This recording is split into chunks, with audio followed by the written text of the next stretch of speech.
नमस्कार। माउन्टेन समाचारमा स्वागत छ। म बिन्दु अधिकारी र म खगेन्द्र विष्ट। सुरुमा अहिलेसम्मका मुख्य समाचार।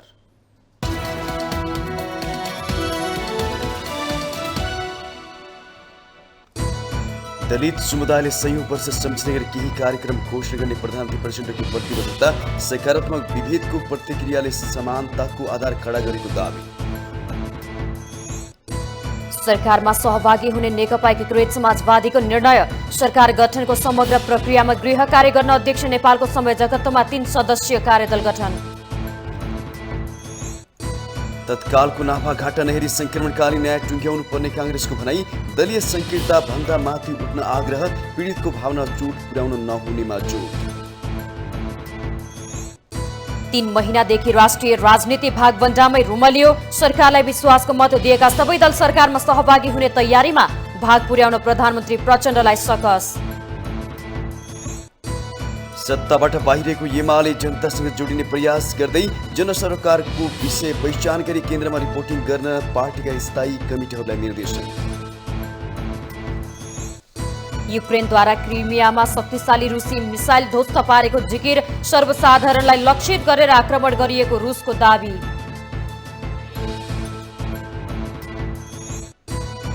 र प्रधानमन्त्री 3 नेसन्स कप फुटबलमा आजबाट नेपाल र लाओस 20 प्रतिस्पर्धा। नेपाली टोलीमा 7 नयाँ अनुहार। सुखद नतिजामा 3वटै टोलीको विश्वास।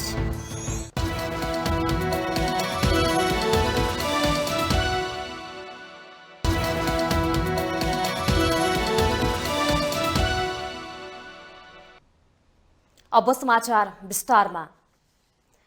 प्रधानमन्त्री पुष्पकमल दाहालले आफ्नो कार्यकालमा दलित समुदायका लागि विशेष कार्यक्रम घोषणा हुने बताउनु भएको छ। मंगलबार 58औं अन्तर्राष्ट्रिय जातीय भेदभाव उन्मूलन दिवसका अवसरमा काठमाडौँमा आयोजित कार्यक्रममा प्रधानमन्त्री प्रचण्डले आफ्नो कार्यकालमा दलित समुदायका लागि विशेष कार्यक्रम घोषणा हुने दावी गर्नुभयो। दलित समुदायले सयौं वर्षसम्म सम्झने गरी केही कार्यक्रम सार्वजनिक गर्ने उहाँको प्रतिबद्धता थियो। प्रधानमन्त्री प्रचण्डले दलित समुदायका माग र मुद्दाहरूको सम्बोधन अहिलेको परिस्थितिमा आफू बाहेक अरूले गर्न नसक्ने पनि जिकिर गर्नुभयो। दृष्टिले एउटा नयाँ युगतिर लैजाने प्रक्रियाको नेतृत्व गर्ने अवसर मलाई प्राप्त भयो। अहिले म भिन्न परिस्थितिमा देशको कार्यकारी नेतृत्वमा छु।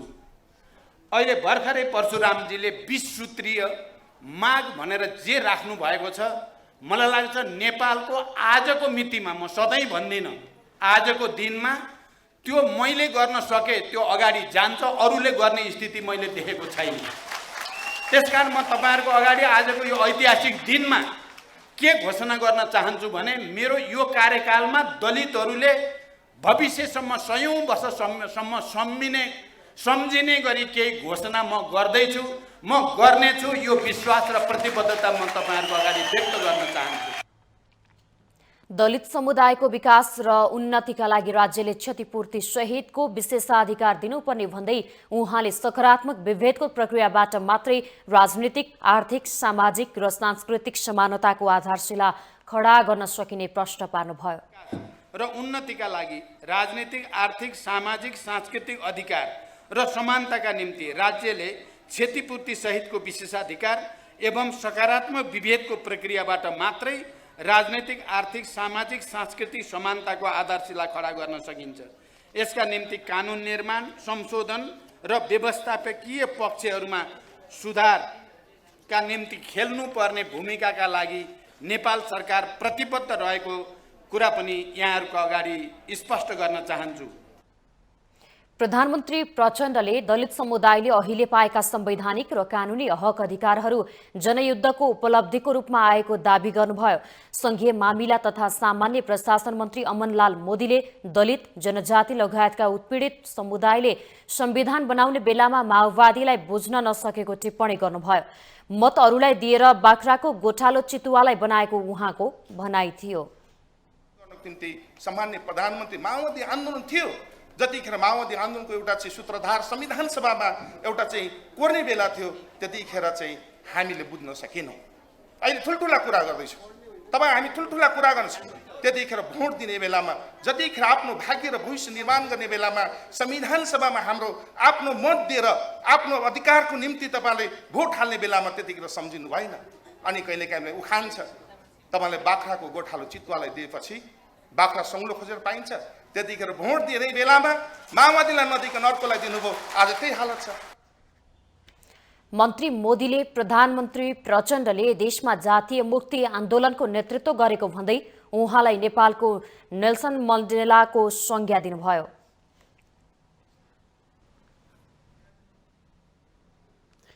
प्रधानमन्त्री पुष्पकमल दाहाल प्रचण्ड विरुद्ध बानेश्वरमा नाराबाजी भएको छ। मंगलबार प्रधानमन्त्री प्रचण्ड 58 अन्तर्राष्ट्रिय जातीय विभेद उन्मूलन सार्वजनिक कार्यक्रममा जाँदै गर्दा 3 जना युवाले प्रधानमन्त्री विरुद्ध नाराबाजी गरेका हुन्। एक युवाले प्रधानमन्त्रीलाई आफ्ना कुरा राख्न पाउनुपर्ने भन्दै प्रहरीलाई आग्रह गरेका थिए, तर प्रहरीले ती युवालाई समाउन खोज्दा उनले प्रधानमन्त्री प्रचण्ड विरुद्ध नाराबाजी गरे। त्यसबीचमा अर्का एकजना युवाले प्रहरी मुख बन्द गर्न पाइँदैन भन्दै नाराबाजी लगाएका थिए। दुवैजना युवालाई प्रहरीले पक्राउ गरेको छ।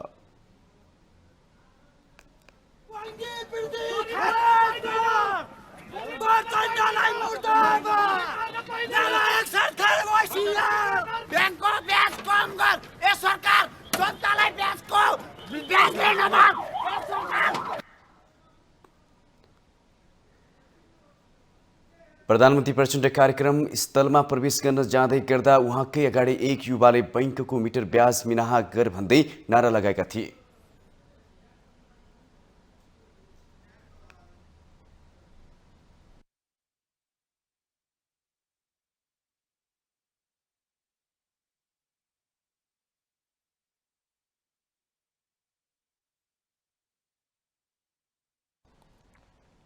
यसैबीच प्रधानमन्त्री प्रचण्डले सोमबार विश्वासको मत प्राप्त गरेसँगै सरकारलाई पूर्णता दिने प्रयत्न थालेको बताउनु भएको छ। मंगलबार गोर्खाको पालुङटा नगरपालिका 2 बिमिरेमा पन्तहीडिही कटहरे हर्मी साहिलीटार सडकको शिलान्यास समारोहलाई सम्बोधन गर्दै उहाँले सरकारलाई पूर्णता दिन कंग्रेस सहितका दलसँग मंगलबार बिहानदेखि वार्ता र संवाद सुरु भएको जानकारी दिनुभयो। प्रधानमन्त्री प्रचण्डले संघ सरकारलाई पूर्णता दिने र प्रदेश सरकारलाई पनि आलो पालो प्रणालीबाट पुनर्गठन गर्ने विषयमा छलफल सुरु भएको प्रश्न पार्नुभयो। सरकारले विश्वासको मत पाएसँगै राजनीतिक वातावरण फेरिएर लय पक्रेको भन्दै उहाँले देशलाई सुशासन, सामाजिक न्याय र समृद्धिको अभियानतर्फ लैजाने दावी गर्नुभयो। जनताको विकास, निर्माण र समृद्धिको आकांक्षा सम्बोधन गर्न संघ, प्रदेश र स्थानीय तहसँग एकीकृत रूपमा अघि बढ्ने उहाँको भनाइ थियो। कार्यक्रममा उपप्रधान तथा भौतिक पूर्वाधार विकास मन्त्री नारायण काजी श्रेष्ठले जनताको भावना अनुसार काम गर्न सरकार प्रतिबद्ध भएको बताउनुभयो।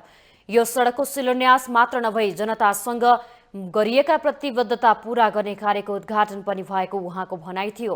यसैगरी पूर्व प्रधानमन्त्री डाक्टर बाबुराम भट्टराईले गोर्खा र लमजुङलाई जोड्ने रणनीतिक सडकले जनताको जीवनस्तर उकास्न मद्दत गर्ने विश्वास व्यक्त गर्नुभयो।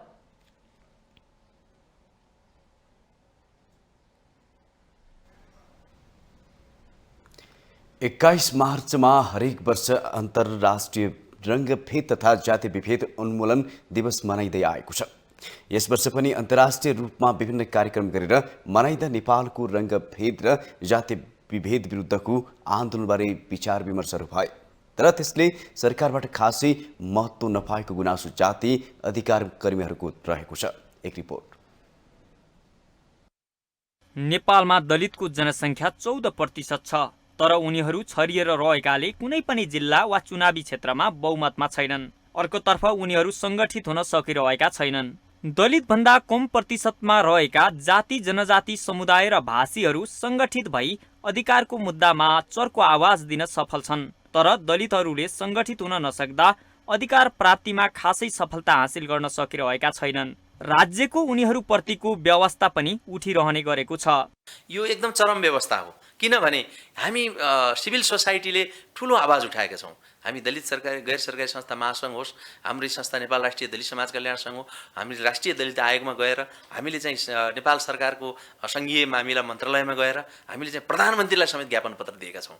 खै त्यसको चाहिँ ज्ञापन पत्र हामीले चाहिँ दर्ता गराएका छौँ। हामीले सम्माननीय प्रधानमन्त्री पूर्व प्रधानमन्त्री केपी ओलीको पालामा हामीले दर्ता गराएका छौँ। रुकुम घटनालाई लिएर यो कानुन छुट्टै बनाउनुहोस्, यो छुवाछुत विभेदको अझै बढ्दै गयो भनेर भनेका छौँ। दलित समुदायको अधिकारसँग प्रत्यक्ष सरोकार राख्ने सबै प्रकारका जातीय विभेद उन्मूलन दिवसप्रति भने सरकार उदासीन छ।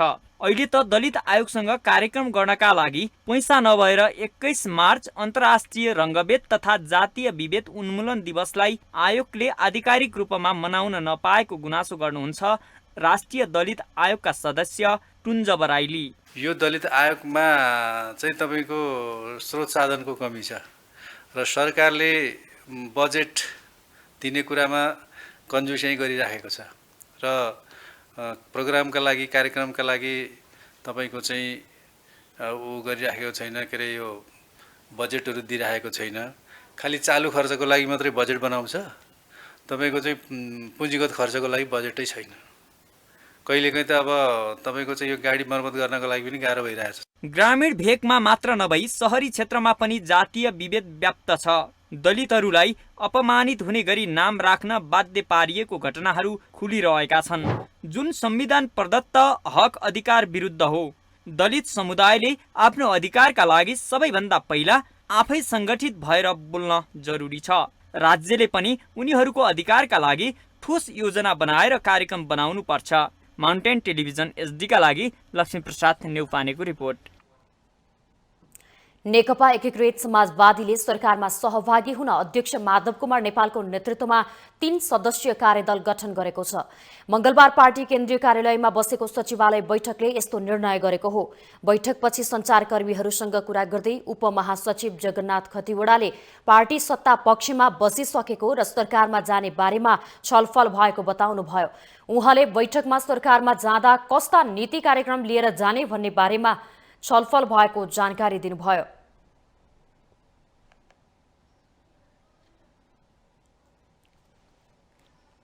हाम्रो पार्टी नेकपा एकीकृत समाजवादीको केन्द्रीय सचिवालयको 54 बैठकले आज सरकारमा जाने विषयमा केही निर्णय गरेको छ।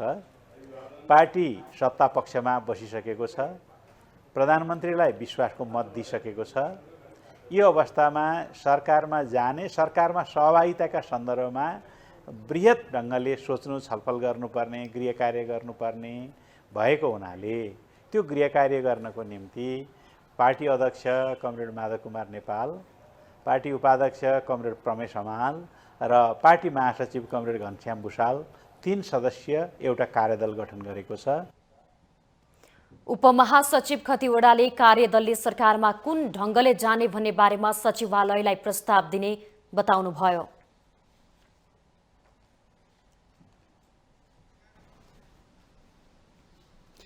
नेपाली कांग्रेसका महामन्त्री गगन कुमार थापाले शान्ति प्रक्रियाका बाँकी कामलाई छिटोभन्दा छिटो टुङ्गोमा पुर्याउनु पर्ने बताउनु भएको छ।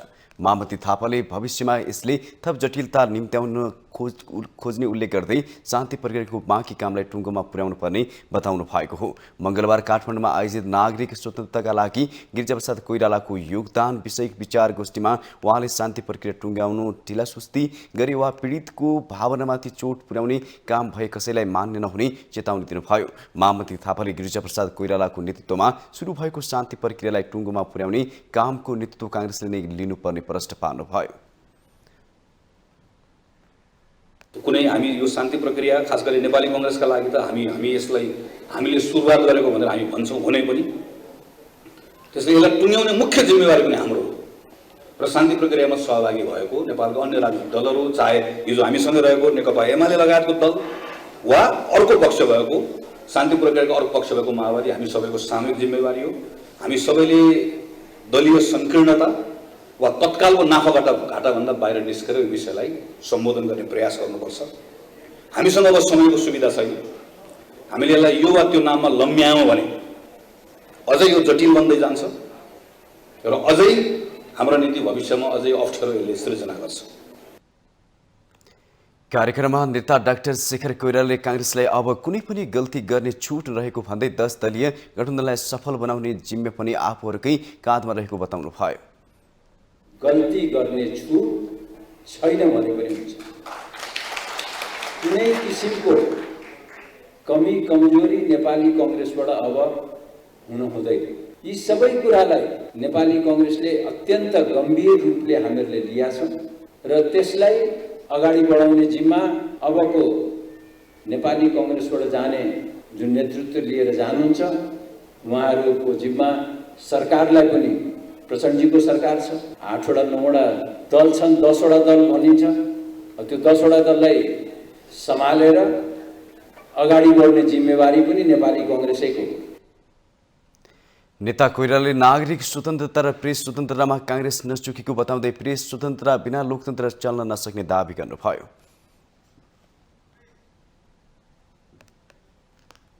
माउन्टेन समाचारमा पालो भएको छ ब्रेकको।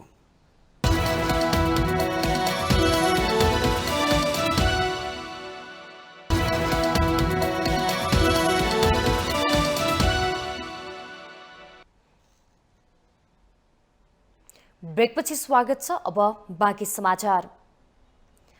प्रधानमन्त्री प्रचण्डले 3 महिना नबित्दै 2 पटक विश्वासको मत लिए पनि राजनीतिक स्थिरता कायम गर्ने दावी गर्नुभयो।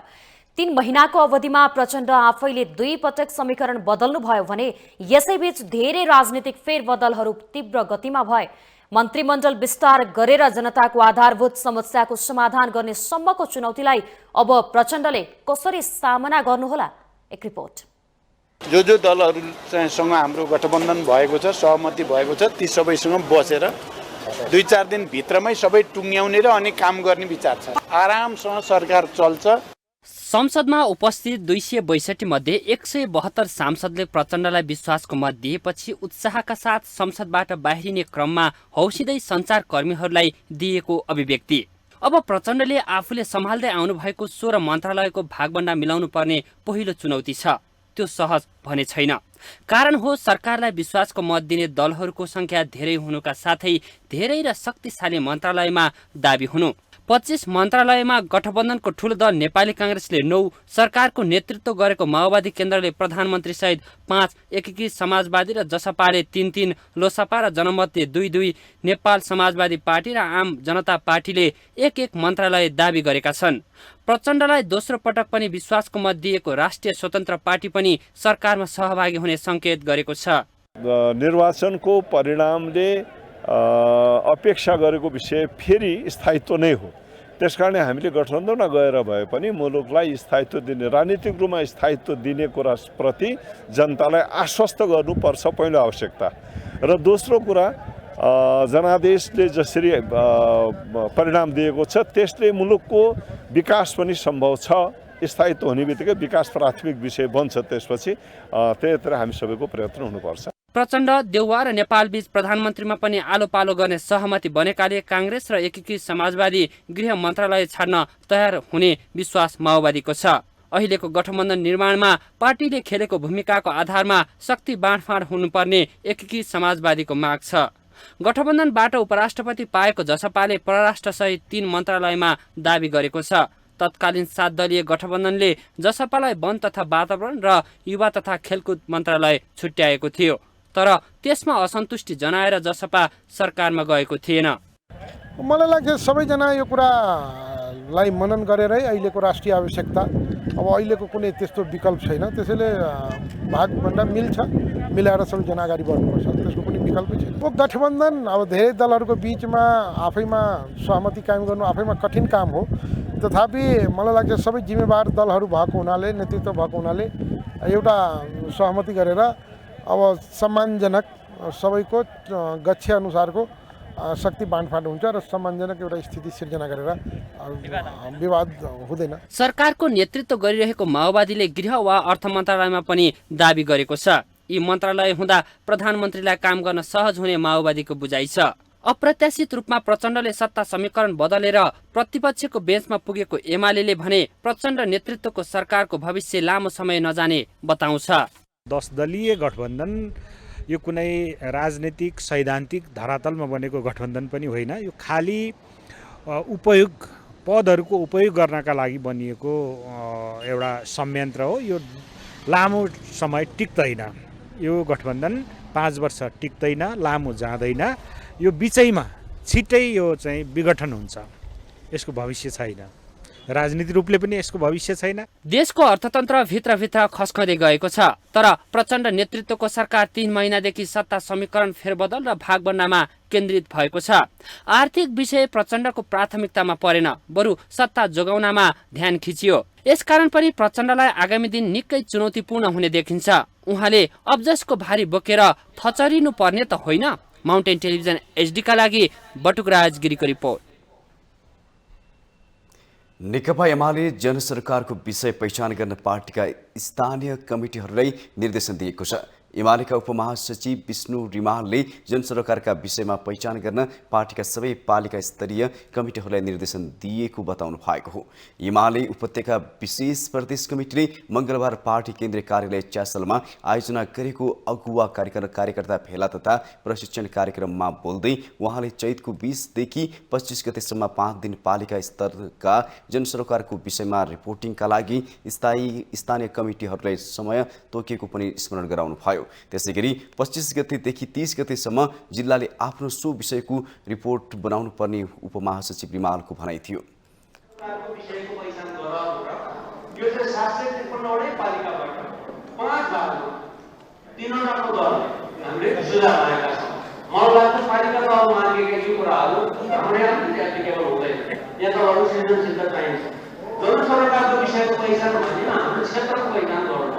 तपाईँ जुन पेसा व्यवसायमा हुनुहुन्छ त्यो पेसा व्यवसायको तपाईँले यो फर्काटमा आफ्नो सूचना राख्नुपर्छ।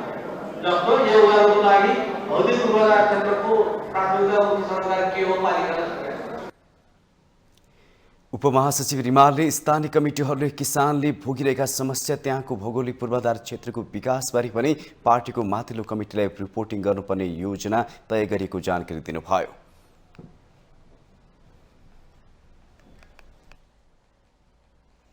राष्ट्रिय सभाका अध्यक्ष गणेश प्रसाद तिमिल सिन्हाले संवैधानिक आयोगहरूका काम कारबाहीहरूप्रति असन्तुष्टि व्यक्त गर्नुभएको छ। अध्यक्ष तिमिल सिन्हाले संवैधानिक आयोगहरूलाई जागिर खाने थलोको रूपमा विकास गर्न नहुनेतर्फ पनि सचेत गराउनुभयो। मंगलबार मुस्लिम आयोगले ललितपुरमा आयोजना गरेको कार्यक्रममा उहाँले सबै समुदायको प्रतिस्पर्धी क्षमता विकासका लागि गठन गरिएका संवैधानिक आयोगहरूको सोही अनुसार काम गर्नुपर्ने स्पष्ट पार्नुभयो। अध्यक्ष तिमिल सिन्हाले आफ्नो परिभाषित जिम्मेवारीलाई कुशलतापूर्वक सम्पन्न गरेर आफ्नो औचित्य पुष्टि गर्न पनि सबै संवैधानिक आयोगहरूलाई आग्रह गर्नुभयो। आयोगहरूलाई चाहिने न्यूनतम स्रोत साधन उपलब्ध गराउन सरकारले कन्जुसाइ गर्नु हुँदैन, त्यो उपलब्ध गराउनुपर्छ र आयोगहरूले पनि आफ्नो सृजनात्मक रचनात्मक क्षमताका साथ दिएका जिम्मेवारीहरू, परिभाषित कामहरूलाई कुशलतापूर्वक पुरा गर्न जति तपाईहरू रचनात्मक हिसाबले लाग्नुहुन्छ त्यसको औचित्य त्यति नै पुष्टि हुन्छ।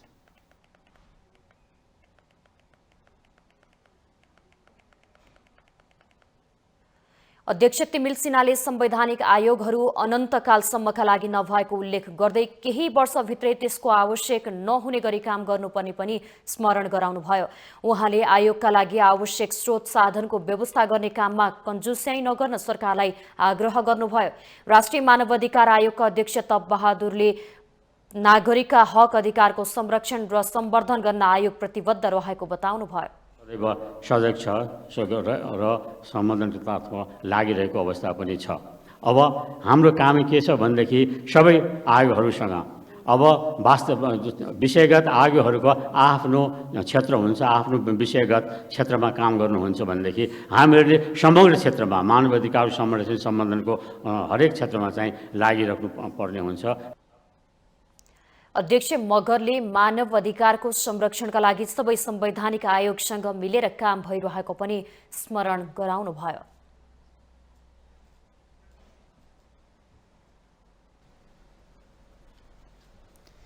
उपसभामुख इन्दिरा राणाले नेपालमा आणविक कानुनको आवश्यकता रहेको बताउनु भएको छ। मंगलबार शिक्षा विज्ञान तथा प्रविधि मन्त्रालयको आयोजनामा भएको आणविक कानुनको सम्बन्धमा सचेतना बैठक तथा राष्ट्रिय कार्यशाला गोष्ठीलाई सम्बोधन गर्दै उपसभामुख राणाले आणविक कानुनको आवश्यकता औल्याउनु भयो। उहाँले नेपाल शान्तिको देश भएको र नेपालीले शान्ति चाहने भन्दै छिमेकी देशहरूले आणविक शक्ति प्रयोग गर्दा पर्ने असरहरूको क्षतिपूर्ति उनीहरूले दिनुपर्ने जिकिर गर्नुभयो। उपसभामुख राणाले जलवायु परिवर्तनका कारण नेपालले धेरै असरहरू खेप्नु परेको भन्दै उब्जनी नहुने तथा पानीका मुहानहरू सुक्ने समस्याका कारण बसाइ सर्नुपर्ने अवस्थाको अन्त्य गर्नुपर्ने बताउनुभयो। त्यो चाहिँ हाम्रो अब यो क्लाइमेट चेन्जको अस्ति विमला मानेज्यू हामीहरूसँगै गयौँ, त्यहाँको स्थितिहरू पनि बुझेको छौँ। किनभने अहिले क्लाइमेट चेन्जले गर्दाखेरि चाहिँ यो नेपाल के अरे हाम्रो जनजीवनमा चाहिँ अस्तव्यस्त यो विश्वव्यापी नै क्लाइमेट चेन्जले असर पारेको छ भने नेपाल हामीले धेरै हामीले असर खेप्नु परेको छ। कतिवटा अहिले क्लाइमेट चेन्जले गर्दा हिउँ नपरेर मान्छेले चाहिँ उत्पादन गर्न सकिसकेको छैन। आलु पनि फलिरहेको छैन, भोकै बस्नु परेको छ। कतिजनाले त त्यो पानीको स्रोतहरू मुहानहरू चाहिँ बन्द भएर मान्छेहरू बसाइ सरिरहेको छ। प्रदेश सभा सदस्य योगेश भट्टराईले नेपालले आणविक कानुन बनाउँदा देशको परराष्ट्र सम्बन्ध र नीतिहरूलाई ध्यान दिनुपर्ने उल्लेख गर्नुभयो। पञ्चशीलको सिद्धान्त, असंलग्न परराष्ट्र नीति लगायतका परराष्ट्र सम्बन्धका मुख्य अंशहरूलाई बिर्सिनु नहुने उहाँको भनाइ थियो। हामी पञ्चशीलको सिद्धान्त, असंलग्न परराष्ट्र हाम्रो मुख्य आधार हो र हामीले शान्ति क्षेत्र भनेको नेपालले हामी कुनै पनि युद्धसँग संलग्न छैनौँ, कुनै पनि युद्धलाई हामीले सहयोग गर्दैनौँ। जति बेला इराकमाथि अमेरिकाको आक्रमण गरेका थियो त्यो बेला अमेरिकाको प्रस्ताव के थियो भने नेपालमा यो फ्युल स्टेसनहरूको राख्न देऊ भनेको। भट्टराईले नेपाल दुई ठूला छिमेकी देशहरूको बीचमा रहेको भन्दै कानुन बनाउँदा ठूला देशको बीचमा हुँदाको फाइदा र अप्ठ्याराहरूका बारेमा पनि विचार गर्नुपर्ने प्रश्न पार्नुभयो।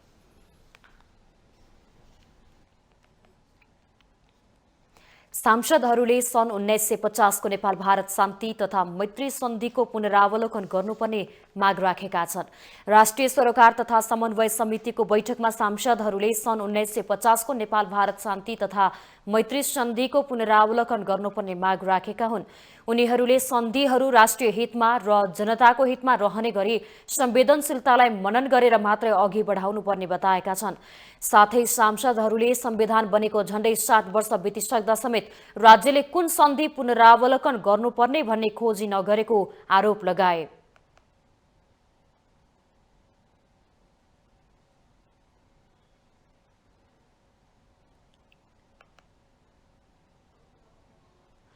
नेकपा एमालेका सांसद रामचन्द्र राईले गोर्खा भर्तीमा गएका नेपालीहरूको आफूमाथि विभेद भइरहेको भन्दै उठिरहेका आवाजमा सरकारको ध्यानाकर्षण भएको छ कि छैन भन्दै प्रश्न गर्नुभयो। त्यस्तै कानून, न्याय तथा संसदीय मामिला मन्त्रालयका उपसचिव सुशील कोइरालाले नेपाल भारत शान्ति र मैत्री सन्धि 1950 पुनरावलोकन गर्न आवश्यक रहेको बताउनुभयो।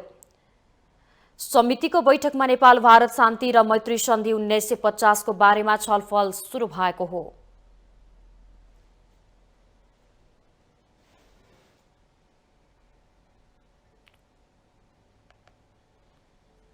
माउन्टेन समाचारमा पालो भएको छ ब्रेकको।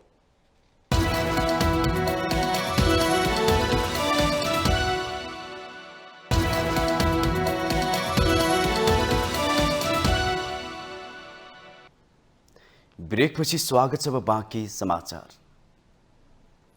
काठमाडौँ उपत्यकामा घोडे जात्रा पर्व मनाइएको छ।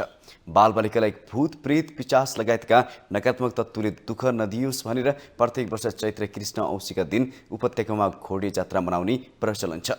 पूर्वकालमा बालबालिकालाई भूत प्रेतले दुःख नदिउन् भनी यो पर्व सहरभर घोडा कुदाउने गरिन्थ्यो।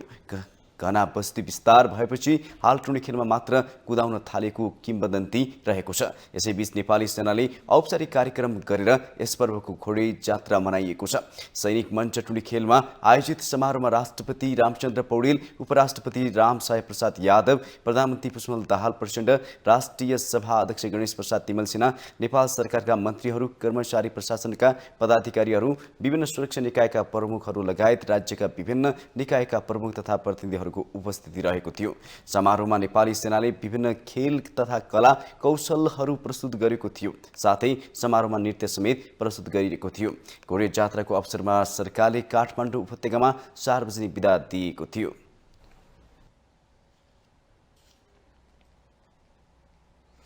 उन्तीस वर्षपछि ललितपुर महानगरपालिका वडा नम्बर 9 मा रहेको सिकुली मन्दिरको जात्रा भयो। अष्टमातृका देवीहरूमध्ये 7औं देवीको रूपमा रहेको सिकुली देवी अर्थात् चामुण्डा रहेकी छन्। एक रिपोर्ट।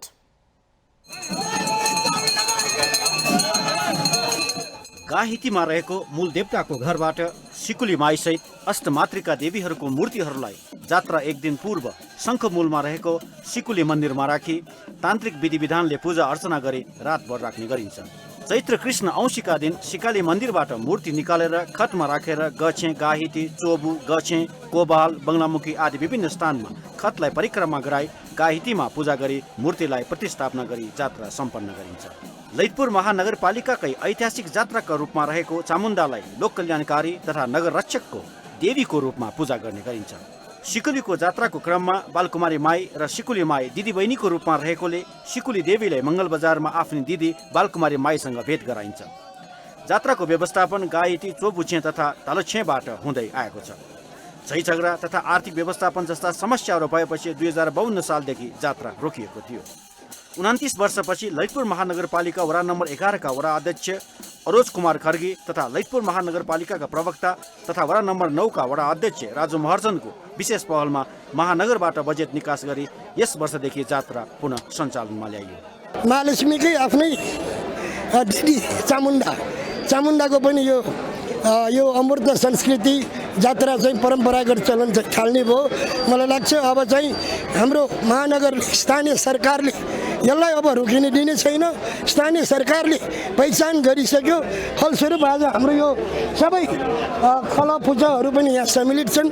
विशेष गरेर यो जात्रा सञ्चालन गर्न चाहिँ हाम्रो कार्यकाल हुन्जेल लागि पर्ने पनि हामी चाहिँ सङ्कल्प पनि गर्छौँ। हामीले यो जात्रा चलाउन त चलायौँ, तर यसलाई निरन्तर दिनु धेरै आवश्यक छ। यसको लागि चाहिँ महानगरपालिकाले जुन यो अमूर्त सम्पदा संरक्षण गर्ने सम्बन्ध महानगरपालिका निरन्तर लागिरहेको अवस्थामा अब वडा कार्यालयहरू पनि रहेको छ र यसको लागि हामीले अब वडा नम्बर 11 र वडा नम्बर 9 परेको यसमा हामीले दुवै वडा मार्फत र महानगरपालिका मार्फत एउटा कोष नै खडा गरेर र गुठीलाई अझ बलियो पारेर जान सकियो भने यो जात्रा चाहिँ निरन्तरता पाउँछ।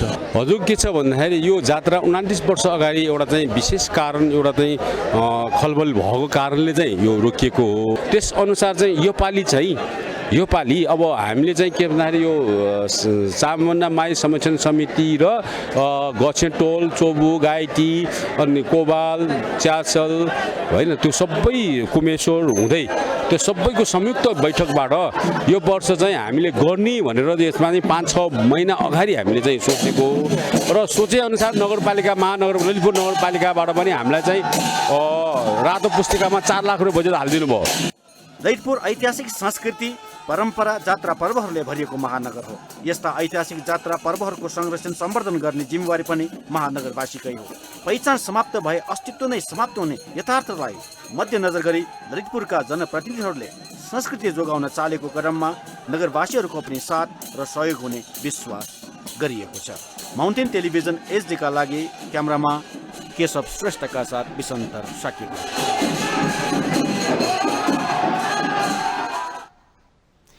यस वर्ष हिउँदमा केही स्थानमा वर्षा भए पनि देशका अधिकांश स्थानमा सुक्ख लाग्यो। हिउँद याम सके लगत्तै दिनौजसो देशभर वर्षा हुन थालेको छ। प्री मनसुनका कारण वर्षा हुँदा देशभर तापक्रम घटेको छ। हिमाली भेगमा हिमपात पनि भइरहेको छ। एक रिपोर्ट।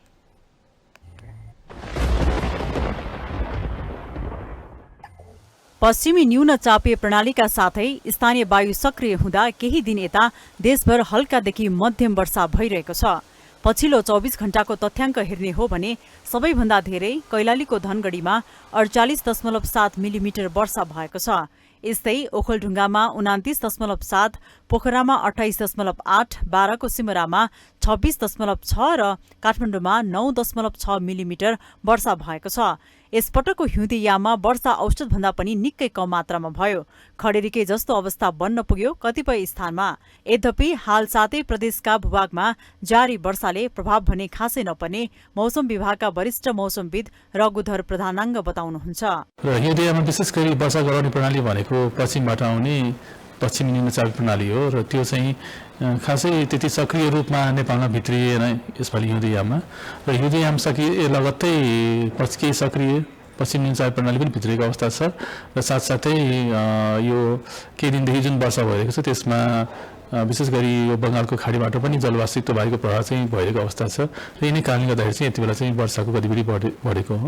विशेष गरी यो आगामी 3 दिनको अवस्था हेर्दाखेरि विशेष गरी यो नेपालको पहाडी भूभागहरूमा अपराह्नतिर साँझ पख चाहिँ वर्षाको गतिविधि रहने देखिएको छ। नेपालको पश्चिमी उत्तर प्रदेशमा न्यून चापे प्रणाली बस्दा अन्य भूभागको तुलनामा पश्चिममा भारी वर्षा भइरहेको छ। अब 3 दिनसम्म वर्षा जारी रहे पनि त्यसपछि कम भएर जाने मौसम विभागको भनाइ छ। स्पेसियल समयको पूर्वानुमान हेर्दाखेरि अबको 3 दिनको अवस्था हेर्दाखेरि यो वर्षाको मात्रामा क्रमिक रूपमा कम हुँदै जाने र यद्यपि अपराह्नतिर साँझ पख चाहिँ पहाडी भूभागमा मेघगर्जन झट्यासहित वर्षाको सम्भावना चाहिँ यथावतै रहने देखिन्छ। हजुर, अब यो चैत सिधेपछि भनौँ जब वैशाख सुरु हुन्छ त्यसपछि अब गर्मीयाम सुरु भएसँगै त्यस्तो केही अवस्था छ कि के छ? हजुर, त्यति होइन, हामीले 3-4 दिनसम्मको अवस्था मात्रै पूर्वानुमानको विश्लेषण गरेर भन्ने गरेका छौँ। यसलाई सिधै जलवायु परिवर्तनसँग लिङ्क गर्न त त्यति सहज त अवस्था त छैन होइन, किनभने प्रिमोन्सुन गतिविधिले पनि वर्षा गराउँछ होइन। अहिलेसम्म त सामान्य रूपमा नै हेर्न सकिन्छ। हिउँदमा औसत भन्दा कम वर्षा हुँदा कृषि र जलविद्युत उत्पादनमा असर पर्यो। अहिलेको वर्षाले किसानहरूलाई भने केही राहत पुर्याएको छ। प्री मनसुन सुरु भएसँगै सक्रिय वर्षाले खासै क्षति नगर्ने महाशाखाको भनाइ छ। आउँदो शुक्रबारबाट मौसममा क्रमिक सुधार देखे पनि पहाडी भूभागमा भने मेघ गर्जन चट्याङ सहित केही दिन वर्षा लम्बिन सक्ने अनुमान गरिएको छ। माउन्टेन टिभी एचडीका लागि क्यामेरामा केशव श्रेष्ठको साथमा विद्या तामाङको रिपोर्ट। बागमती प्रदेशका मुख्यमन्त्री शालिग्राम जमकट्टेलले भोलि प्रदेश सभाबाट विश्वासको मत लिँदै हुनुहुन्छ। मुख्यमन्त्री नियुक्त भएको 65 दिनमै उहाँले दोस्रो पटक संसदबाट विश्वासको मत लिन लाग्नु भएको हो। जमकट्टेलले बुधबार बस्ने प्रदेश सभाको बैठकमा विश्वासको मत लिने गरी प्रदेश सभा सचिवालय हेटौडामा प्रस्ताव पेश गरिसक्नु भएको छ। तत्कालीन सत्ता साझेदार दल राप्रपाले समर्थन फिर्ता लिएसँगै मुख्यमन्त्री जमकट्टेलले दोस्रो पटक विश्वासको मत लिनुपर्ने अवस्था आएको हो। प्रदेशमा पुस 26मा मन्त्री परिषद गठन हुँदा एमाले माओवादी केन्द्र र राप्रपा बीच बनेको समीकरण राष्ट्रपतिको निर्वाचनसँगै भत्किएपछि राप्रपाले फागुन 13 गते शनिबार सरकारबाट बाहिरिँदै समर्थन फिर्ता लिएको थियो। यसअघि मुख्यमन्त्री जमकट्टेलले प्रदेश सभाका 2/3 भन्दा बढी सांसदको विश्वासको मत पाउनु भएको थियो। मुख्यमन्त्री जमकट्टेलको विश्वासको मत सम्बन्धी प्रस्तावका लागि दलहरू आन्तरिक रणनीति निर्माणमा जुटेका छन्। जसअनुसार एमाले पनि आन्तरिक तयारीमा छ। संघीय सरकारलाई विश्वासको मत नदिएको एमाले प्रदेशमा भने सरकार छाडेको छैन। प्रदेश सरकारको 4 मन्त्रालयको नेतृत्व गरिरहेको एमाले मुख्यमन्त्रीको विश्वासको मत माग्दा के गर्ला भने प्रश्न भइसकेको छैन।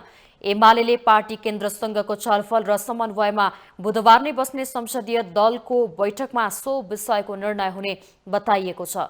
नेपाली कांग्रेसले बागमती प्रदेश सरकारको नेतृत्वमा दाबी गरेको छ। मुख्यमन्त्री जमकट्टेलले प्रदेश सरकारको नेतृत्वको विषय केन्द्रले टुङ्ग्याउने प्रश्न पार्नुभयो।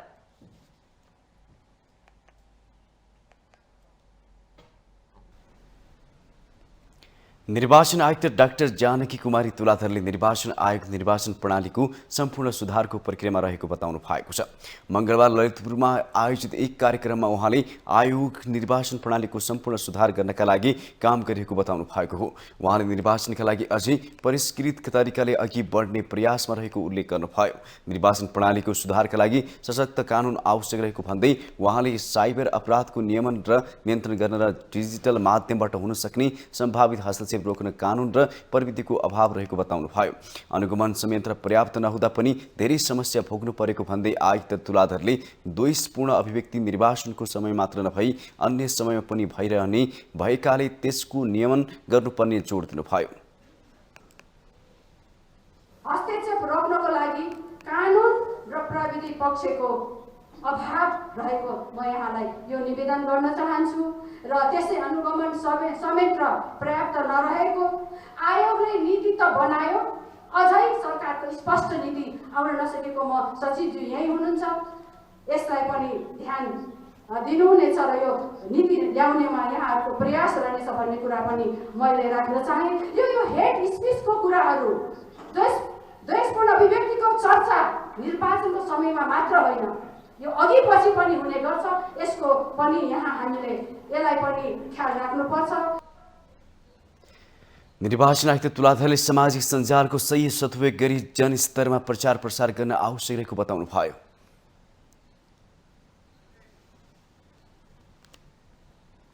हामीसँग आर्थिक अन्तर्राष्ट्रिय खेल समाचार बाँकी नै छन्। माउन्टेन समाचारमा पालो भएको छ ब्रेकको।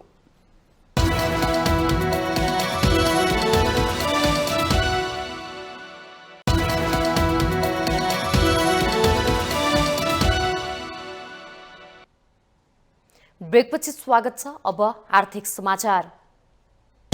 आर्थिक समाचारको साथमा जगदम्बा सुपर साइन तथा ग्याल्बा प्लस जीवनभरको भरोसा प्रस्तुत छ। रिद्धि सिद्धि सिमेन्ट गुणस्तरको नयाँ स्तर।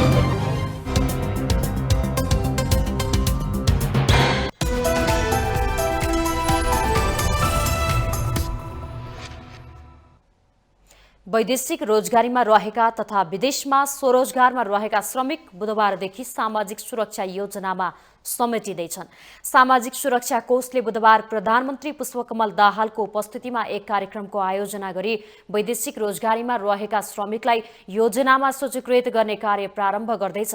वैदेशिक रोजगारीमा रहेका श्रमिकलाई समेत कोषमा आबद्ध गर्दै योगदानमा आधारित सामाजिक सुरक्षाको दायरा विस्तार गर्ने क्रममा उक्त कार्य शुभारम्भ गर्न लागिएको कोषका प्रवक्ता विवेक पन्थीले जानकारी दिनुभयो।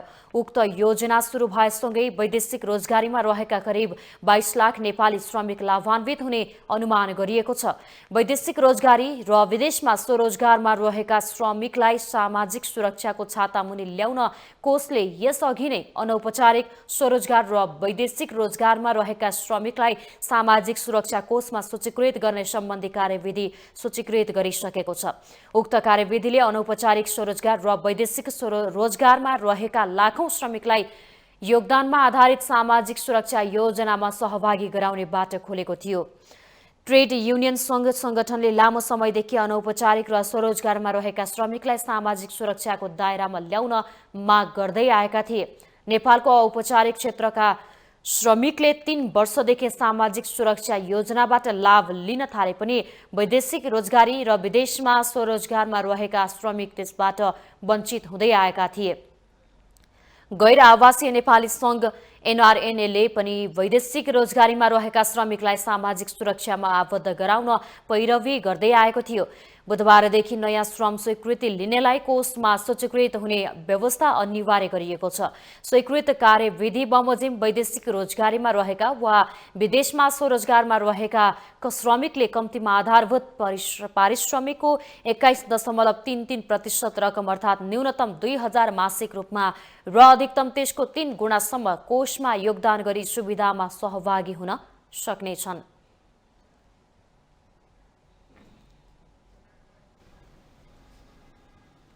विश्वभर रोमाञ्चक पदयात्राको पहिचान स्थापित गरेको अन्नपूर्ण क्षेत्रका पदमार्गमा अहिले पहिले जस्तो चहलपहल छैन। मोटर बाटोले दूरी बढाउँदै जाँदा यस क्षेत्रका पदमार्गमा हिँड्नेहरू घट्दै गएका छन्। हरियाली जङ्गलबीच चराचुरुङ्गीको चिरबिरीको सँगै गोरेटो बाटो पछ्याउँदै गरिने पदयात्राको रोमाञ्चकता अचेल कम हुँदै जान थालेको छ। पिठ्यूमा झोला बोकी लौरोको सहारामा उकालो ओह्रालो गर्नेहरूको सङ्ख्या पनि पातलिँदै जान थालेको छ। अन्नपूर्ण संरक्षण क्षेत्रभित्र पर्ने प्राय सबै भित्री गाउँमा सडक सञ्जाल पुगिसकेको छ। पदमार्ग मासेर विस्तार गरिएका सडक सञ्जालले पदमार्गमा हिँड्नेहरू यति बेला मास्क लगाएर पदयात्रा गर्न बाध्य छन्। लमजुङबाट मनाङसम्म र म्याग्दीबाट मुक्तिनाथसम्म मोटर बाटो बनेपछि पदमार्गको अस्तित्व सङ्कटमा पर्नुका साथै यस क्षेत्रको सौन्दर्य पनि हराउँदै गएको पर्यटकहरूले गुनासो गरेका छन्। पदयात्रा व्यवसायीको सङ्गठन टानको पश्चिमाञ्चलका पूर्व अध्यक्ष रक्सी दीपकराज अधिकारी पैदल यात्रा मार्गका सिडी डोजरले भत्काएर मोटर बाटो निर्माण हुन थालेपछि अन्नपूर्ण क्षेत्रको पदयात्रा पर्यटन नै सङ्कटमा परेको बताउनुहुन्छ। उत्तरी म्याग्दीका घोडेपानी पुनी हिल नागी खोला मुस्ताङको जुमसुम उपल्लो मुस्ताङ अन्नपूर्ण आधार शिविर मर्दी हिमाल धान्तरुक घोडेपानी लगायतका लामो र छोटो दूरीका पदमार्ग मोटर बाटोले ध्वस्त पारिसकेको टानका पर्यटन व्यवसायी इन्द्र सिंह शेरचनको भनाइ छ। उहाँका अनुसार बनेका मोटर समेत राम्रा नहुँदा धुलो र ध्वनि प्रदूषणले पदयात्रीको संख्या दिनानुदिन घट्दै गइरहेको छ। पदमार्ग मिसिएका ठाउँमा वैकल्पिक रुटहरू बनाउने काम समेत नहुँदा बिस्तारै त्यस्ता मार्ग नै हराउन थालेका पर्यटक गाइड शोभित गुरुङले बताउनुभयो।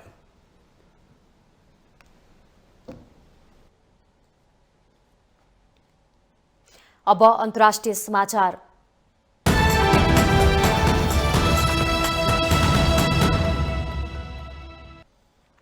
युक्रेनले क्रिमियामा रुसी मिसाइल ध्वस्त पारेको दावी गरेको छ। क्रिमियाको झान्कोई शहरमा रुसी क्षेप्यास्त्र ध्वस्त पारेको युक्रेनी रक्षा मन्त्रालयले जनाएको हो। सामाजिक सञ्जालमा सार्वजनिक भएको भिडियोमा मिसाइल विस्फोट भएको दृश्य देख्न सकिन्छ। रेल मार्फत ढुवानी भएको क्षेप्यास्त्र नष्ट गरिदिएको युक्रेनको दावी छ। यता झान्कोई शहरका प्रमुखले उक्त क्षेत्रमा रुसी सेनाको ड्रोनद्वारा कैयौं आक्रमण भएको बताएका छन्। रुसले यसअघि पनि क्रिमियामा युक्रेनी आक्रमणको सामना गरिसकेको छ। युक्रेन उत्तरमा रहेको क्रिमिया हाल रुसको नियन्त्रणमा छ। यता रुसले भने सर्वसाधारणलाई लक्षित गरेर युक्रेनले आक्रमण गरेको जिकिर गरेको छ। यो घटनाले युक्रेनी वायुसेवाको ड्रोन तैनाथ गर्ने क्षमता बढेको अनुमान गर्न सकिने अन्तर्राष्ट्रिय सञ्चार माध्यमले जनाएका छन्।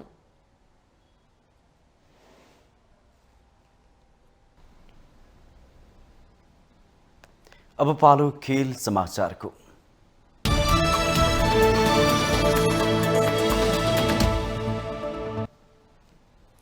प्रधानमन्त्री थ्री नेशन्स कप फुटबल प्रतियोगिता आजबाट काठमाडौँमा सुरु हुँदैछ। त्रिपुरा स्थित दशरथ रङ्गशालामा हुने प्रतियोगितामा नेपाल, भुटान र लाओसले प्रतिस्पर्धा गर्नेछन्। प्रतियोगिताको उद्घाटन खेलमा नेपालले आज लाओसको सामना गर्दैछ। खेल साँझ 6 बजे सुरु हुनेछ। नेपाली राष्ट्रिय फुटबल टोलीका कप्तान किरण चेम्जोङले छोटो समयको तयारी चुनौतीपूर्ण भएको र त्यसलाई स्वीकार गरेर प्रतिस्पर्धा गर्ने बताएका छन्। अघि नेपाल फुटबल सङ्घ इन्फाले आयोजना गरेको खेल अघिको पत्रकार सम्मेलनमा कप्तान चेम्जोङले छोटो समयको तयारी चुनौतीपूर्ण रहेको बताए। आज लाओससँग हुने खेलका लागि टोली तयार भएको उनको प्रतिक्रिया थियो।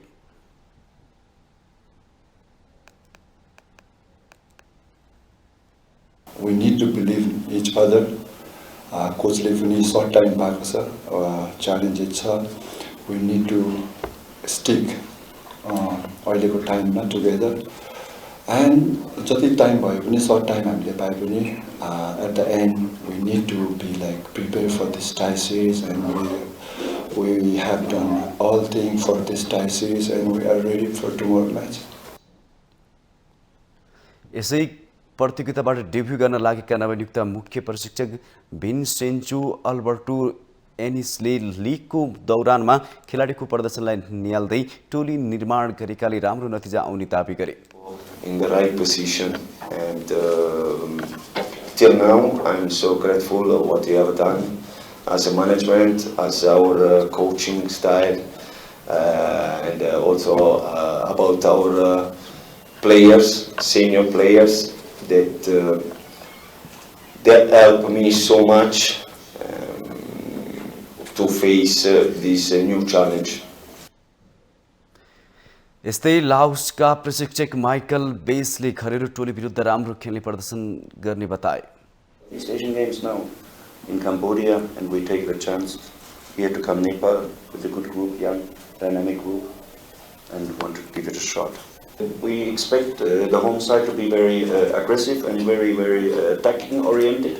So we were checking some games and we try to be even with the team and get a result tomorrow.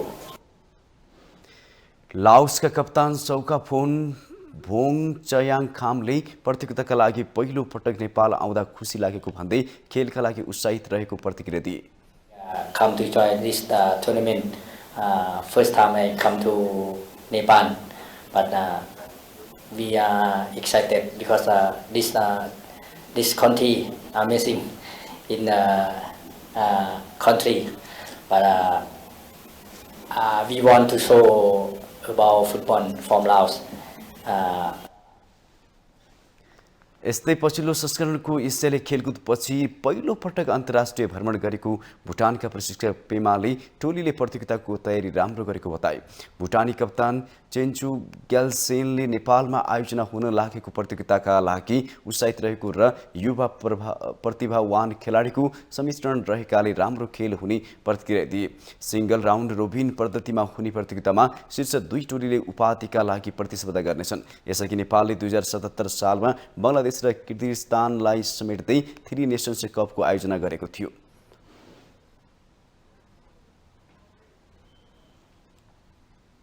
Mountain समाचारमा पालो भएको छ ब्रेकको।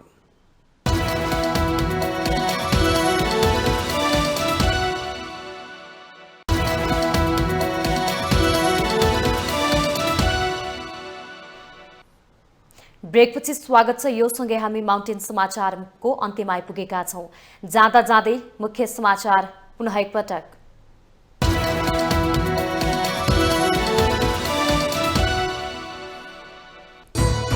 दलित समुदायले 100औं वर्ष सम्झने गरी केही कार्यक्रम घोषणा गर्ने प्रधानमन्त्री प्रचण्डको प्रतिबद्धता।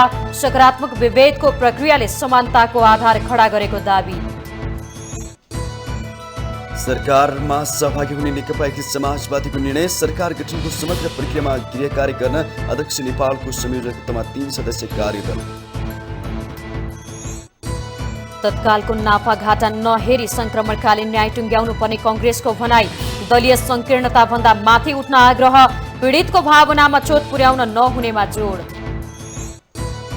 3 महिनादेखि राष्ट्रिय राजनीति भागवण्टामै रुमलियो। सरकारले विश्वासको मत दिएका सबै दल सरकारमा सहभागी हुने तयारीमा। भाग पुर्याउन प्रधानमन्त्री प्रचण्डलाई सकस। सत्ताबाट बाहिरिएको एमाले जनतासँग जोडिने प्रयास गर्दै जनसरोकारको विषय पहिचान गरी केन्द्रमा रिपोर्टिङ गर्न पार्टीका स्थानीय कमिटीहरूलाई निर्देशन। युक्रेनद्वारा क्रिमियामा शक्तिशाली रुसी मिसाइल ध्वस्त पारेको जिकिर। सर्वसाधारणलाई लक्षित गरेर आक्रमण गरिएको रुसको दावी।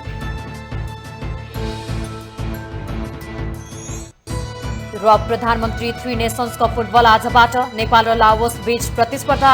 नेपाली टोलीमा 7 नयाँ अनुहार। सुखद नतिजामा 3वटै टोलीको विश्वास।